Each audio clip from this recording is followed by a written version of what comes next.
Como esquecer deste grande espírito? A memória espiritual, banhada pela luz da misericórdia divina, traz a recordação da noite primaveril em que ele me foi entregue.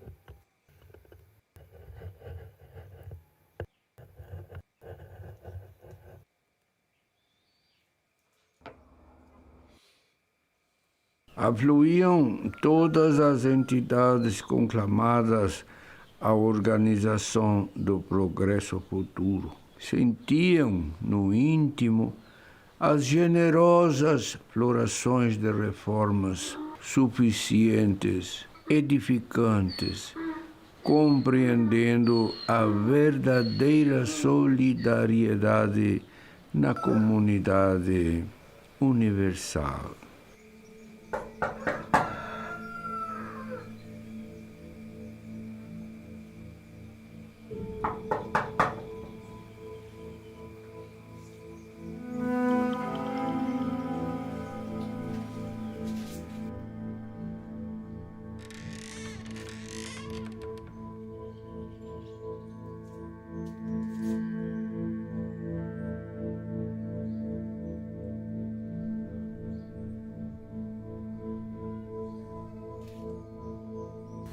Quando ele, órfão, ele é entregue por um padre que, na narrativa do padre José, é o irmão Jean-Pierre, e entrega aquele menino em uma madrugada, quase morto, assim, uma criança que vem com os mesmos sintomas da enfermidade que teria vitimado seus pais, entrega então ao padre José.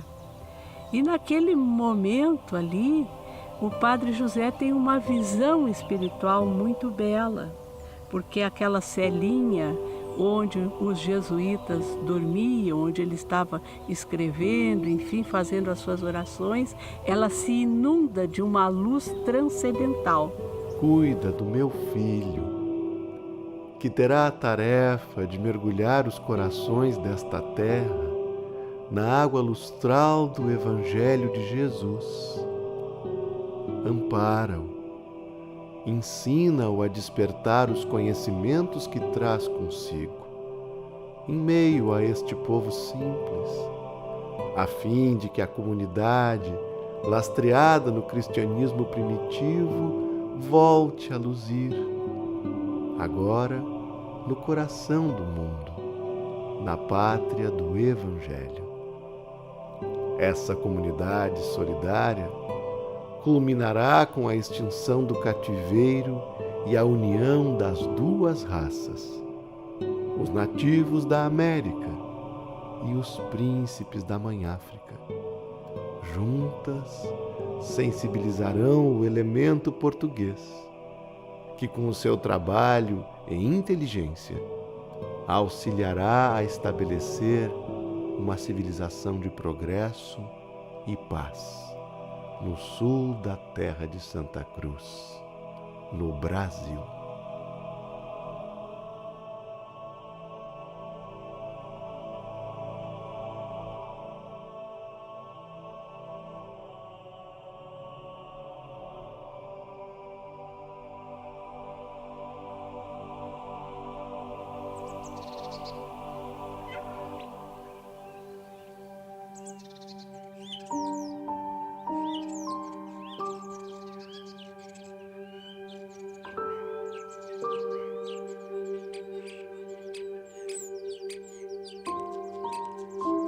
Aquela luz é a presença de um espírito chamado Ismael. E Ismael então entrega ao Padre José aquele menino, dizendo que ele cuide dele, tome conta porque é um dos filhos dele, Ismael, e que tem um grande compromisso na divulgação do Evangelho, no plantio dos valores cristãos no sul do Brasil. Todo país ele tem um governador espiritual e também tem uma missão. O nosso país, como os demais, tem o governador espiritual que é Ismael. Ismael é este espírito que se compromissou com Cristo neste propósito do governador espiritual do orbe, que é Jesus. O propósito de cristianizar a humanidade. E o Brasil, com a missão de ser coração do mundo, pátria do Evangelho, Ismael, na sua obra, procura justamente ajudar o Cristo neste propósito.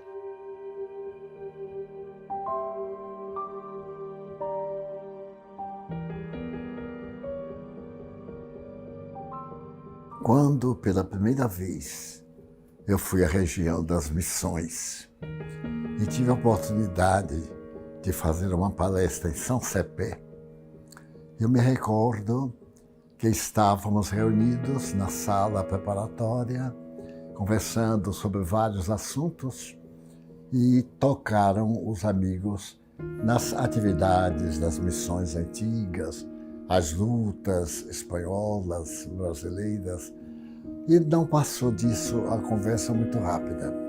Quando eu estava na palestra, fazendo uma abordagem evangélica, então eu vi chegar pela porta da frente um espírito indígena. Surpreendeu-me pela sua grandeza espiritual. Era um homem alto, mais alto do que eu, de espáduas largas, com uma pluma bem no centro da cabeça.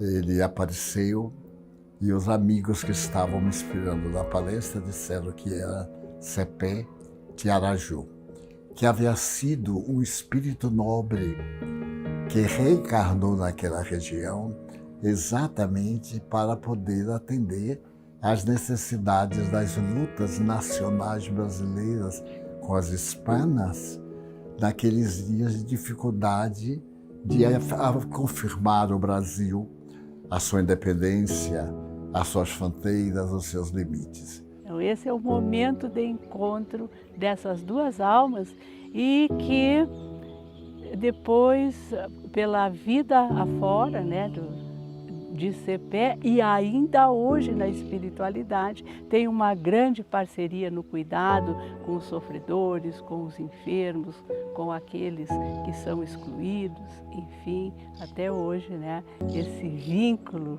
magnífico, ele se estabeleceu e continua. Adotei Cepé como filho do coração. Antes de um filho, ele era um aprendiz, um mestre, um espírito determinado e ao mesmo tempo dócil, que nos surpreendia com seus conhecimentos e com valores. Pela primeira vez, tive a visão que muitos do nosso povo diziam perceber: o luar que brilhava na fronte desse pé. A princípio, eu pensava tratar-se de misticismo dos nativos, impressionados pela imponência e autoridade que emanava do chefe da redução. Mas agora eu estava contemplando o mesmo fenômeno. Os grandes confrontos com o invasor se aproximavam, e isso provocava em mim sentimentos e emoções intensas. Mas ao ver Cepé orar com tanto fervor, meu coração acalmou, porque na minha leitura entendi que o céu viera, afinal, em socorro da nossa gente. Filho, em tuas orações, houve alguma informação de estratégia?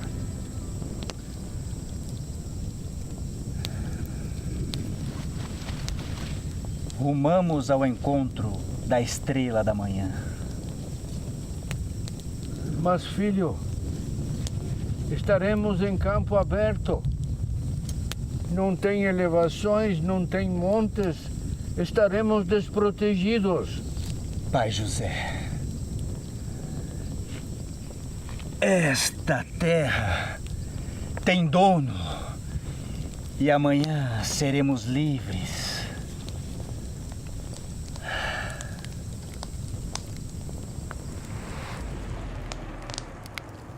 Essa terra tem dono. É uma frase que ela tem sido utilizada hoje para que as pessoas muitas vezes confirmem as suas próprias teses materialistas. E ela é utilizada muito nesse sentido da propriedade, que na ótica dos guaranis, pelo pouco que eu conheço da história guarani, isso não se justifica. Os guaranis não se sentiam donos da terra. E em diálogo, com o Cepé espírito, certa vez aqui, primeira vez que eu adentrei estas ruínas aqui, e lá atrás, na segunda parte ali, tem uma espécie de uma pia batismal. Ali eu visualizei a imagem de Cepé. E ele disse assim: esta terra tem dono, sim. O dono desta terra é Jesus. Então, eu acho que neste sentido, assim, que os valores do Evangelho, um dia, eles precisam florescer em toda a terra. Que no dia que o Cristo for dono dos nossos corações, todas as nossas lutas, todos os nossos conflitos, todas as nossas dores, elas estarão curadas, elas estarão sanadas. Então, se a gente pode usar essa frase em algum momento, e se em algum tempo ele disse isso, porque não há comprovação de que ele tenha dito, só pode ter sido nesse sentido. Que ele era um servidor do Cristo, em um momento assim ímpar da caminhada desse povo. É importante a gente voltar um tanto para trás para a gente pensar sobre a presença humana nessa região, em todo o país e, na verdade, em toda a América, né? Então, vive gente há mais de 12 mil anos nessa macro-região, eram indígenas do Paleolítico. Depois, há 2.500 anos atrás, entram os do Neolítico, que daí vem o período dos Guaranis. Charruas, Minuanos, Guinoas e uma série muito grande de nações indígenas que viviam nesse amplo território. Em 1492 começam as ocupações da América, né? Colombo a partir da América Central, 1500 essa parte brasileira, e esse território todo, então, através do Tratado de Tordesilhas, se torna espanhol. E, então, nesse mundo espanhol, a partir de 1585, a entrada dos jesuítas no amplo território, especialmente a partir de Assunção, no Paraguai, que era a principal cidade espanhola dessa macro-região, e a partir de 1609, então, o início das reduções jesuíticas. O que era uma redução? Redução era a ideia de reduzir indígenas que estavam num território, digamos, de 40, 50 quilômetros de raio e trazer eles para um lugar, para fazer urbanidade. Ensinar as letras, os números, ensinar as profissões e, obviamente, o cristianismo, e com isso o início do processo daí de cristianização, tirando aquela gente da Idade da Pedra Polida, que era o Neolítico, e trazendo eles para, digamos, a linhagem europeia, as ideias dos jesuítas que vinham da Europa. Quem eram esses jesuítas? Eram grandes estudiosos das principais universidades europeias e, como tal, eram de tudo, arquitetos, engenheiros e assim por diante. Então, um conjunto muito importante de grandes estudiosos daquele período que se tornavam jesuítas e que vinham trabalhar o cristianismo na América. Em São Miguel haviam 50 grandes indústrias produzindo instrumentos musicais, couro, fundidos, móveis, e uma série, imagina, entre 40 e 50 indústrias em cada redução, que vendiam para a Europa, para Buenos Aires, Rosário, Córdoba, né, Santiago do Chile. Então, veja, são processos sociológicos, culturais, econômicos e que foram descritos pelos principais escritores do mundo. Por exemplo, Voltaire chama as missões de triunfo da humanidade. Montesquieu chama de primeiro estado industrial da América. Muratori, que é o principal filósofo italiano dos 1700, ele diz que aqui nas missões ocorreu o melhor que o cristianismo produziu em toda a humanidade.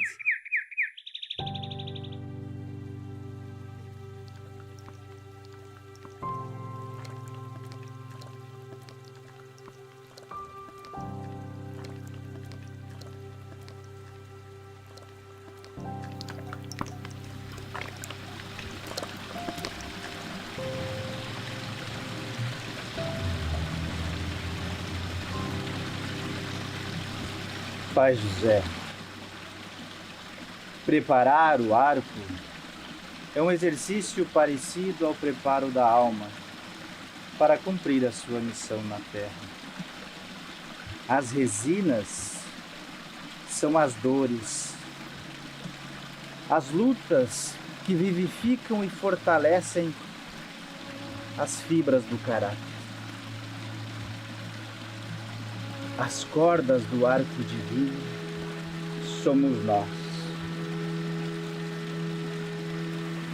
Interessante reflexão. E as flechas, filho? Deus nos faz instrumentos de sua vontade para que o mundo avance no cumprimento de suas leis. Mas as flechas precisam ter um endereço certo. Os corações humanos. E somente os atingiremos se lhes agregarmos a integridade que as resinas das dores educadoras nos conferem.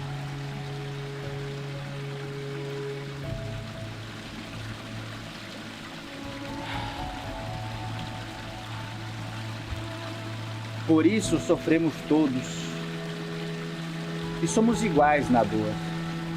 É para ganharmos a flexibilidade e o vigor necessário para nos tornarmos aptos a tocar os seres que são colocados sobre a nossa tutela.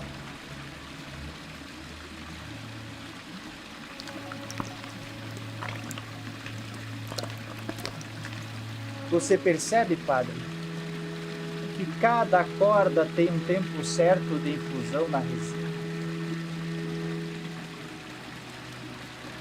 Não é assim a nossa resistência ao sofrer? O efeito das dores em nós é infinitamente variável. E somente a experiência nos dará a dimensão do quanto seremos capazes de realizar e suportarmos em um processo de liderança. Sim, verdade. Tudo tem seu tempo.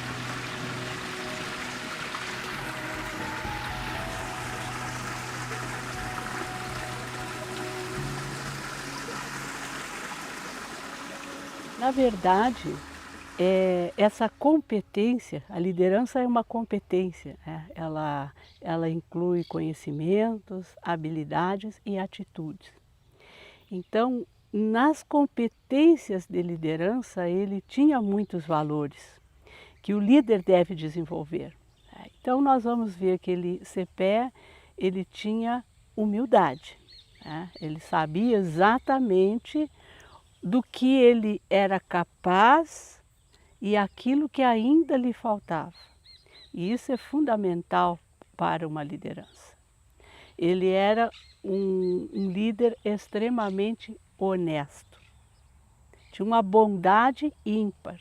A liderança não necessariamente ela busca você tê-la através da preponderância de alguém que tem a espada à mão ou que tem este poder, que é o poder, vamos dizer assim, das armas. Liderar significa você conduzir pessoas para um objetivo nobre, para um propósito. E, naturalmente, a postura dele, que é justamente um exemplo, e é um exemplo que arrasta, ele deve ter tido esta habilidade de ser um homem, um espírito encarnado naturalmente como um indígena e trazer esta habilidade de conseguir conduzir as pessoas para um propósito de paz. Ele é um corregedor. Quem é um corregedor? Um corregedor é alguém que é uma mescla de prefeito do lugar, prefeito daqui de São Miguel, do São Miguel, da redução jesuítica de São Miguel Arcanjo. Ele é o presidente da Câmara, né? Ele é o juiz do lugar, ele é um 3 em 1, os 3 poderes estão no corregedor. E o Cepé é o corregedor de São Miguel, Arcanjo. Então era alguém muito importante, respeitado obviamente por toda a comunidade, porque eles eram eleitos, eles não eram escolhidos pelo governo ou pelos jesuítas, eles eram escolhidos a voto no dia 31 de dezembro de cada ano. Isso Voltaire chama de triunfo da humanidade, porque esse modelo da escolha pelo voto já é um modelo de democracia. Veja que isso é elemento fundamental para a Revolução Francesa. Voltaire, Montesquieu falam da importância desse elemento do voto que já tinha nas missões dentro da construção de um modelo que não se chamava democracia ainda, obviamente, mas que é a ideia central do processo de democracia. E, naturalmente, uma liderança como a de Cepé Tiaraju, neste contexto dos Guaranis, era a representatividade de alguém que dava o exemplo do pacifismo, talvez da brandura, não é? E que levou justamente a essa questão de ter a liderança lá nesse período nas missões. Daí você compreende quem é o Cepé, alguém muito importante dentro daquela comunidade e que foi o líder daquele processo da Guerra Guaranítica, que era uma loucura do ponto de vista, digamos, da lógica de um povo amoroso, carinhoso, fraterno e que tinha que embater contra os 2 maiores exércitos daquele período no mundo, que era de Portugal e de Espanha. Então o Cepé é esse líder, é esse corregedor e é isso. Então uma mescla entre prefeito, presidente da Câmara e juiz do lugar, ou seja, alguém muito importante do ponto de vista político e cultural do processo reducional. E podemos afirmar, sim, com deduções seguras, de que ele é um dos espíritos que trabalha na falange de Ismael. Haja vista ele ter esse papel de liderança que teve no sul do país, num momento difícil, aonde a sua postura ressaltou essa sua habilidade de liderar, mas com um propósito nobre, um propósito de paz, né? Um propósito de sair desse contexto que é justamente o contexto das beligerâncias. E também era alguém que tinha uma percepção espiritual. O padre José relata que, apesar de ser o cacique, ele poderia muito bem ser um grande pajé, porque percebia esta outra dimensão da vida que hoje nós dizemos e compreendemos e sabemos ser a mediunidade. Aquele diálogo com as entidades espirituais que o rodeavam. A visão que teve da assinatura do Tratado de Madrid, muito antes do tratado ter chegado ao conhecimento dos padres da redução, ele, em desdobramento espiritual, esteve presente na assinatura do tratado e confidencia isso com o padre José, dizendo que deveriam se preparar para os grandes conflitos, porque el rei havia dado as terras deles para o rei de Portugal. Então, era realmente uma alma missionária, com um conhecimento e convivências pretéritas que iam pouco a pouco se revelando.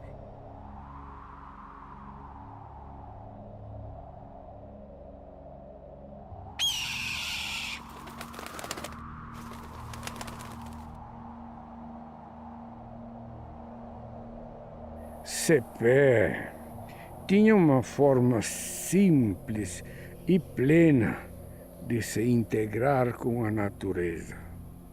Era capaz de ver em cada situação o aspecto do solo, do céu, das plantas, das planícies, da vida cotidiana, uma lição a ministrar e a vivenciar.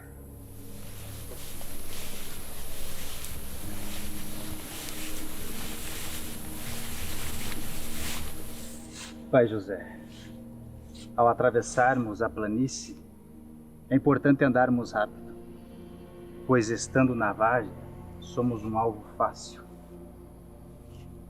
Todos nos avistam, tanto os que estão no mesmo plano, quanto os que estão nos montes. E esses são os instantes em que muitas vezes enfraquecemos o ânimo.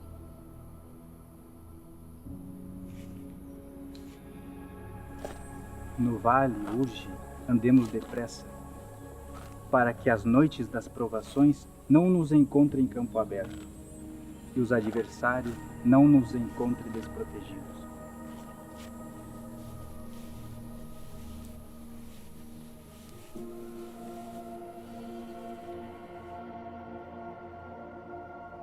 O padre José, ele narra que ele usa esse termo assim, Cepé era um aprendiz mestre. Ao mesmo tempo em que ele tinha aquela humildade de receber os conselhos, de compartilhar ideias com o padre José, à medida que ele foi crescendo, ele também recolheu da sabedoria do padre José algumas habilidades que ele não tinha, como o canto, a música, né?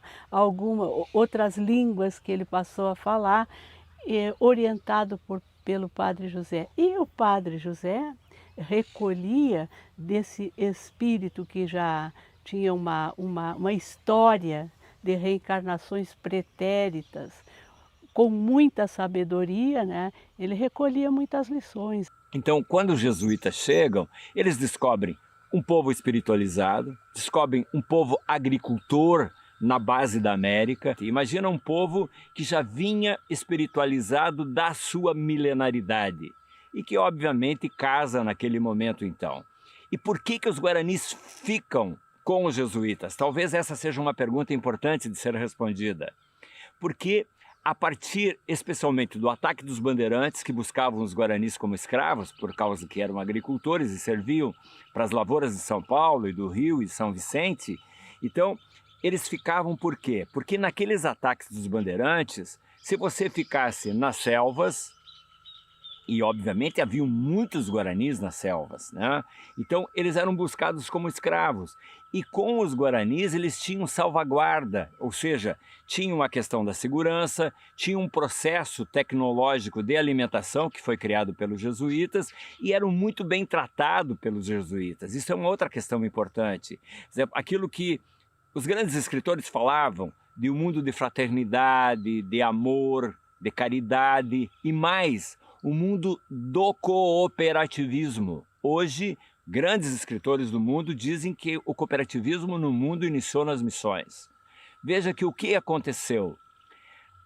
Por exemplo, o documento de Rochdale, que é aquele documento da Inglaterra que faz a formação do cooperativismo no mundo, que é respeitado pelo mundo, o que ocorreu?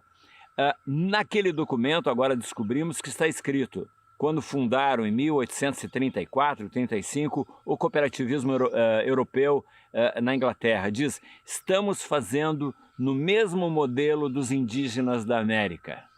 Compreende? Então, ou seja, o mundo europeu, através daqueles grandes escritores, já sabiam do modelo da cooperação e que aqui nós, até hoje, ainda chamamos de mutirão, do puxirão, que é uma coisa bem comum aqui no Rio Grande do Sul, né? Quando as comunidades querem se organizar para uma festa ou para um plantio, por algo desse tipo, ainda hoje se usa a ideia do mutirão. Há momentos de diálogos intensos entre os dois, em que ele ficava fazendo as suas reflexões, compartilhando com o Padre José, algumas que o Padre José entendia, né? E outras que ele mesmo relata que só foi entender muito tempo depois o que significava aqueles momentos em que Cepé compartilhava com ele as suas impressões.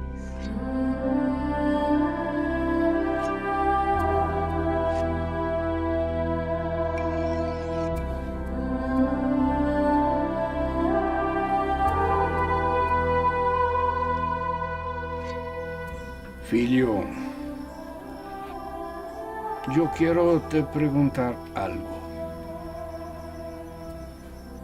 Ontem, após a celebração da Dança da Vitória, você mandou desamarrar os prisioneiros.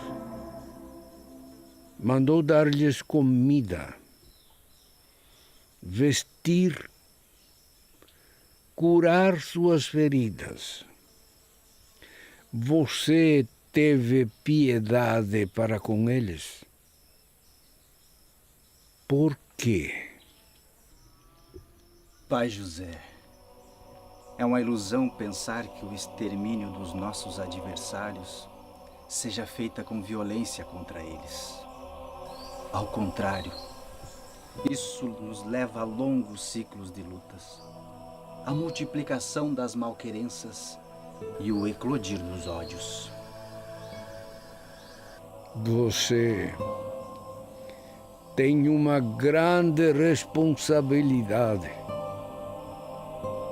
Liderar um povo perante uma guerra. Estou aprendendo com a agonia de liderar uma guerra que não é minha.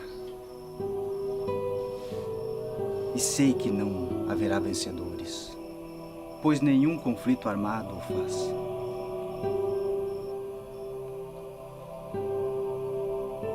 Será que um dia viveremos em paz?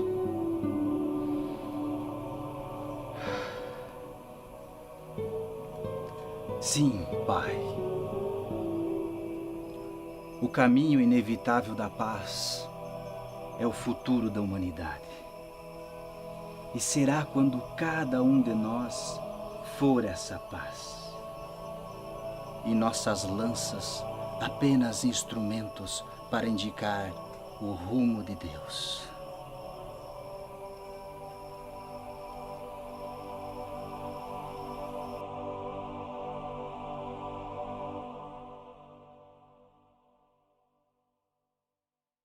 Hoje, o que nós temos a aprender com CEPE são lições de fraternidade, de caridade, de inclusão e, sobretudo, de aprendermos a nos submeter aos valores do Evangelho.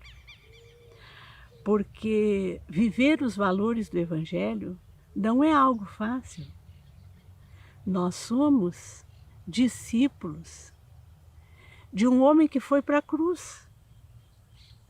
Então, a necessidade de crucificarmos os nossos vícios, os nossos preconceitos, as nossas ideias de agressividade, a maior de todas as lições dessa grande alma é a paz, é a construção da paz. Nós vemos hoje que sob a bandeira de CEPE se reúnem vertentes filosóficas, sociais de várias naturezas. E ao fim e ao cabo, o que todas precisam, embora umas identifiquem e outras não, é a paz. Então essa é a grande lição que ele traz. Ao nos dizer que a guerra, ela ainda é necessária, mas ela não tem nobreza, porque a guerra não faz vitoriosos, ela só faz vencidos. Os vencidos e que eram trazidos para serem, vamos dizer, zoados, bullying, vamos usar um termo mais moderno, na tribo, e às vezes torturados para a alegria dos vencedores. CEPE era tão magnânimo, era tão cristão, que mandava desamarrar os vencidos e tentava dar-lhes todo o amparo, mesmo como vencidos, na redução de São Miguel. O que causava espanto a certos caciques, a certos outros líderes, inclusive a padres que conduziam as reduções. O que caracterizava CEPE de Araju é que ele veio com a missão, verdadeira missão, de apaziguar as tribos diferentes que naturalmente iam defender-se de uma forma cruel, como era o hábito, e ele, como que inspirado por Deus, trabalharia sempre para fazer a paz, para negociar a paz e nos combates agir com prudência e misericórdia. Então a benfeitora Joana de Ângeles me disse que desde que começou a colocação das fronteiras, que ele reencarnou com a tarefa especial de ser um demarcatório do bem naquela região e que continuava até hoje com verdadeira legião protegendo aquela região e, ao mesmo tempo, favorecendo as suas riquezas ainda por descobrir.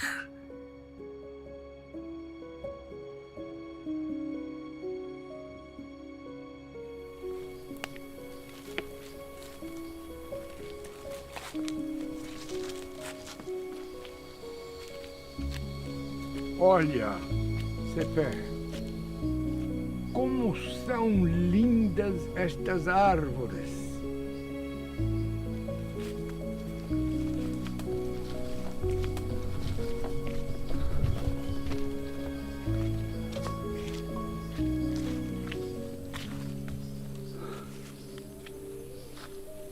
Cada árvore na natureza tem um papel a desempenhar. Algumas dão sombra, que acolhe e descansa. Outras oferecem frutos que saciam. Outras entregam a madeira para o fogo, móveis e utensílios. Pensei no Evangelho agora, CEPE, onde todos temos funções diferentes para nos conduzir ao reino de Deus. Sim, Pai. Somos árvores da providência divina, para que a humanidade recolha de cada um o que melhor pode ofertar.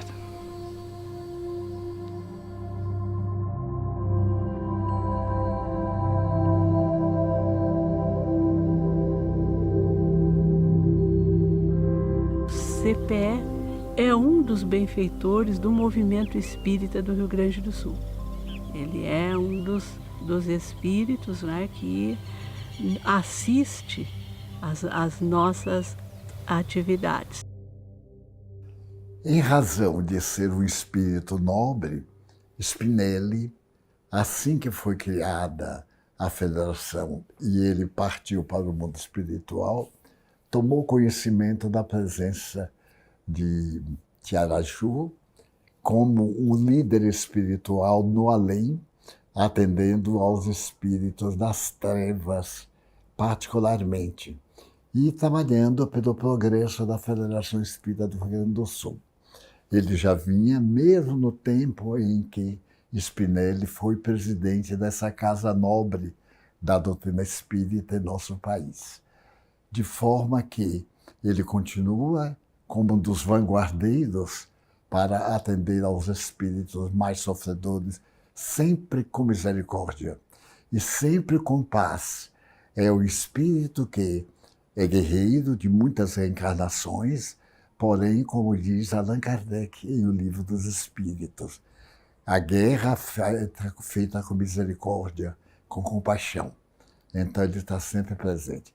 E então ficou vinculado à federação, por ter a federação nas suas bases, a questão da paz com primazia, o seu programa de iluminação de consciências, por ter sido praticamente quem iniciou as atividades de infância e juventude na evangelização. Então ele faz parte desse grupo de espíritos que trabalham até hoje lá na Fergs, construindo uma humanidade nova. O Hospital Espírita tem como presidente de honra o Dr. Oscar Pitã. Então, como a gente sabe que essa parceria de CPE com o Dr. Oscar Pitã, o Padre José, né, conta-se, né, que quando os espíritas em Porto Alegre, preocupados com a situação de muitas pessoas com enfermidade mental perambulando pelas ruas da capital, entenderam que deviam, lá pelos idos de 1912, por ali, criar um hospital espírita que pudesse recolher essas almas tão necessitadas, excluídas, enfermas, e tratá-las. Então eles agendaram uma reunião com várias pessoas que podiam colocar e dar vida a esse projeto. E dentre elas convidaram o Dr. Oscar Pitã, que naquele tempo morava no interior do estado, em Tupanciretã, para que ele viesse, trouxesse também a sua visão, pudesse auxiliá-los na composição desse projeto. Ele que era alguém, um médico reconhecido pela caridade que fazia, que praticava, era muito bem quisto, tanto no meio médico quanto no meio espírita. Então ele veio para a reunião. E quando ele se prepara para sair lá pela manhã de Tupanciretã, a esposa vai ter com ele e diz: olha, essa noite eu sonhei com um índio. Ele disse: quem era? Não sei. Mas ele me disse que tu voltarás presidente. Ele achou engraçado, disse: mas presidente de quê?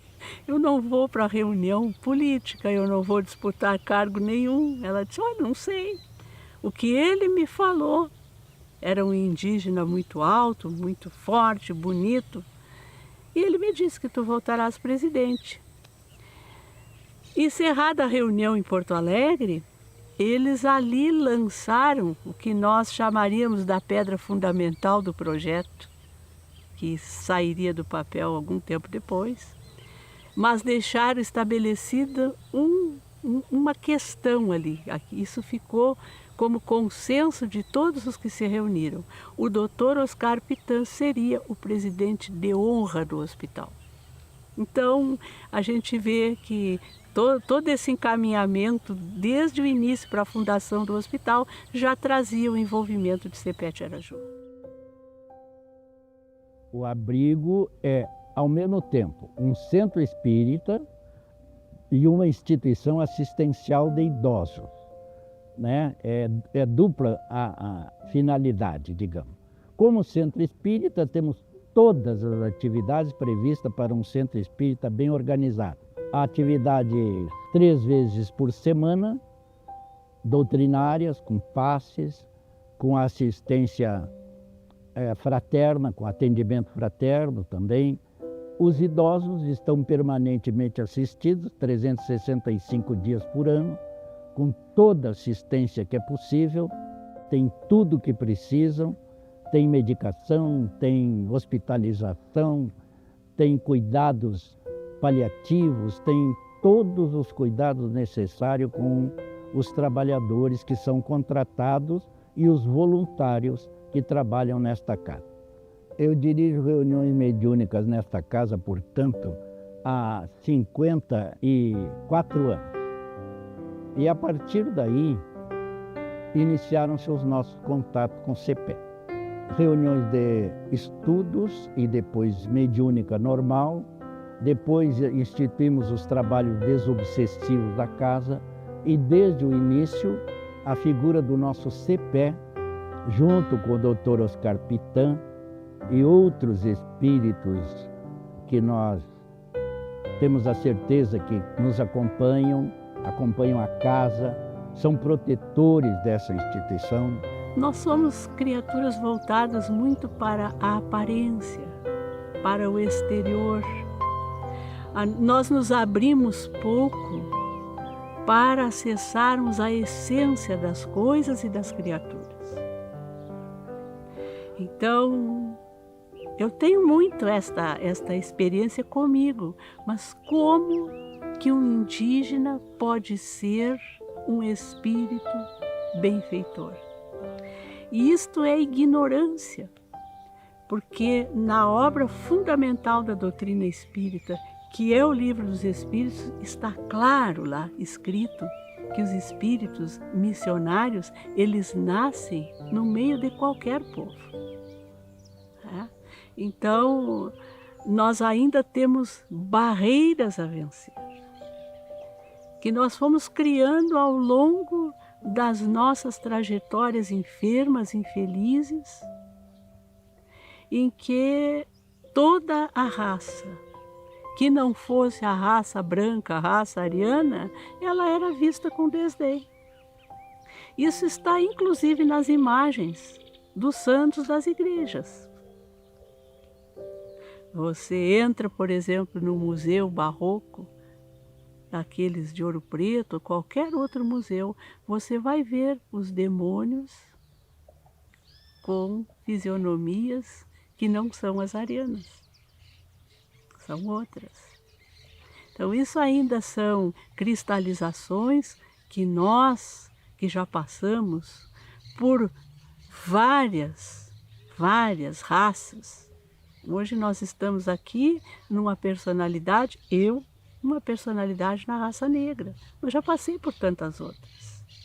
Então, desvestir-se desses preconceitos que nós fomos criando é efetivamente uma lição que CEPET, renascendo neste povo e ainda hoje mantendo gratidão a este povo, com quem ele diz ter aprendido muito também, essas características indígenas, nos ensina isso. A essência de cada um, aquilo que Jesus ensinou, né? O reino dos céus está dentro, não está por fora. Então essa é uma das grandes lições que o cacique nos traz.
Que manhã fria, meu filho.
Meu filho, o que estás a pensar?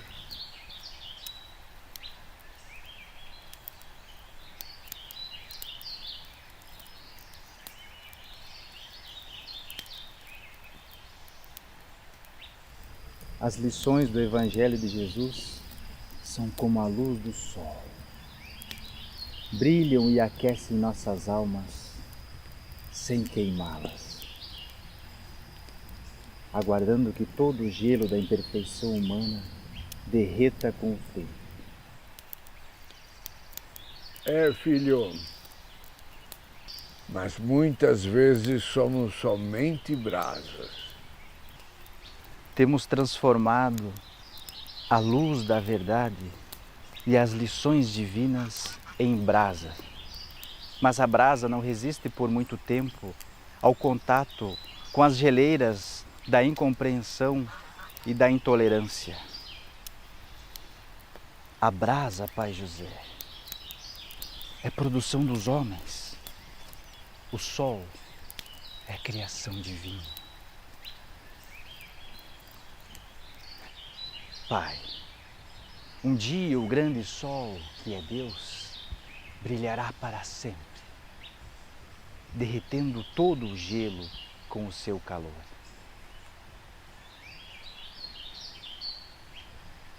Vamos rumo ao sol. Levante-se antes que não se desdobre mais.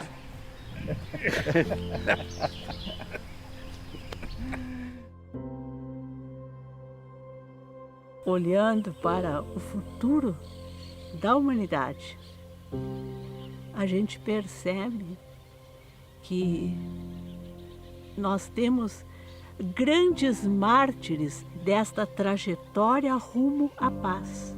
E CP é um deles, que continua vivo,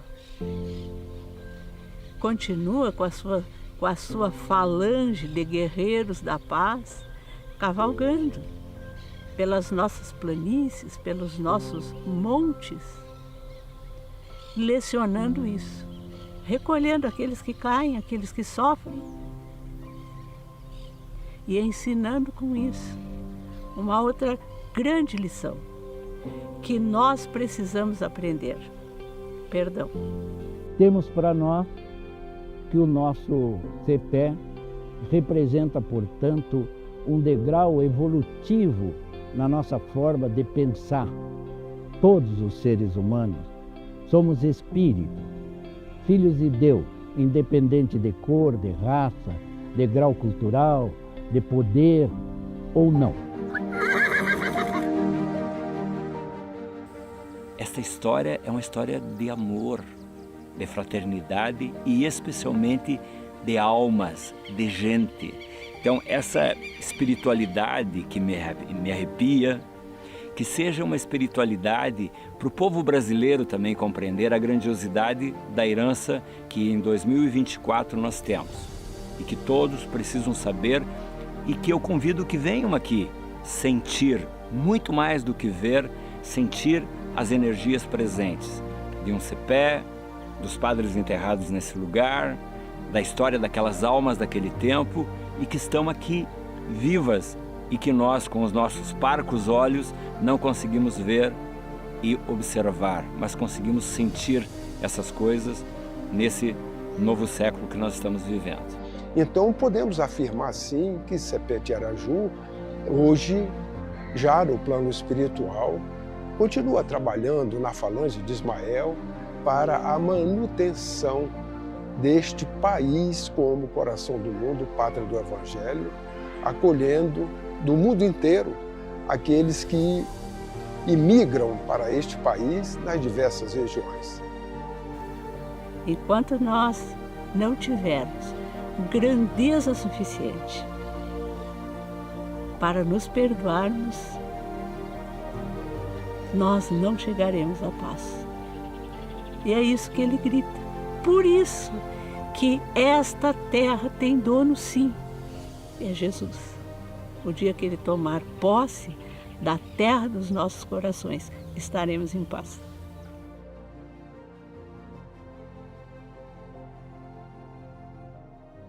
E foi assim que tudo aconteceu.